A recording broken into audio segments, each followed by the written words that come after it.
When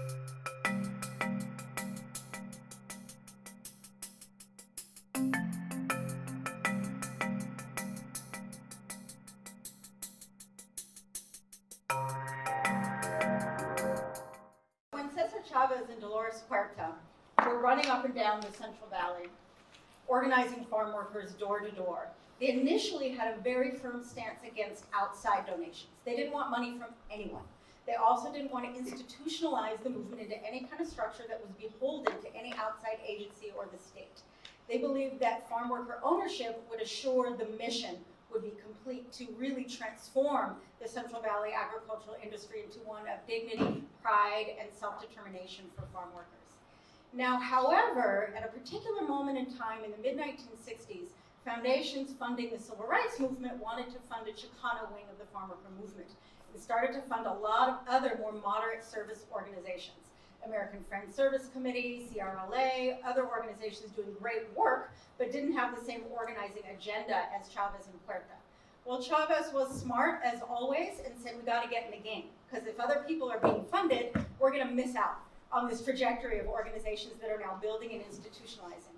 Of course, he didn't accept these funds blindly from Rosenberg Foundation, Field Foundation, and eventually from the federal government's Office of Economic Opportunity through the War on Poverty. And instead, I found in the archives, he called his nonprofits the hustling arm of the union.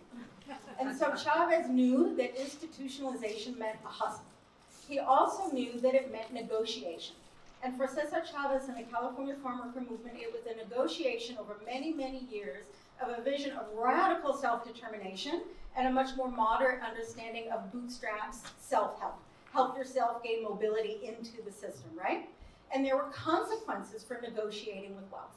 And there are consequences for institutionalizing as a nonprofit, meaning their work leaned away from the idea of radical self-determination and back and forth between a much more moderate notion of mobility and self-help. As you can see in the board minutes from 1965 from the Rosenberg Foundation, who used to fund the movement, and said almost everybody approves if farm workers decide to build houses for themselves. Not everybody approves if they decide to go on strike. So given 5 minutes, I won't tell you exactly what happened, but of course, nonprofits and funders and institutionalization did not ruin the movement or create the moderate accomplishments that we see in farm worker justice and rights and equality today, but rather they became a safe retreat.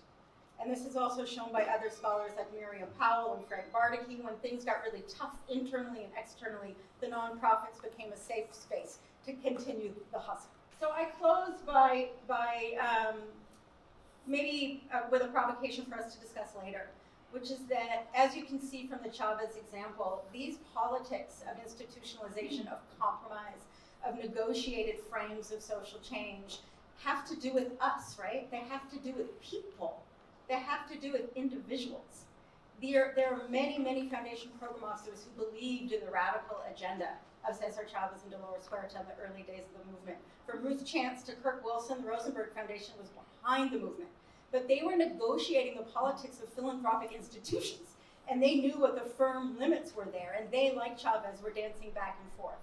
So I suggest, another thing I do in my research is I study program officers, foundation program officers, and I ask us to think about the parallels between these tensions of negotiating wealth and philanthropy that we might see in negotiating the politics of a chief diversity officer who has radical goals for their students but is working within the confines of higher education.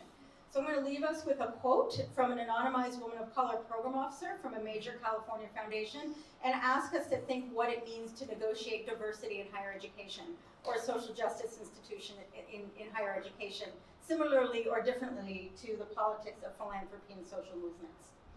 So I leave you with this quote. My personal belief is so different from the board that I always need to be reading everyone at all levels to figure out how to reframe things. It's like walking on a tightrope, always misstepping and falling into landmines. No other time in my life have I had to dichotomize myself in two, me and the foundation's belief. I need to understand both, know where I stand, and find ways to work between the two. And I will end there because I believe I've probably gone over 5 minutes. Thank you.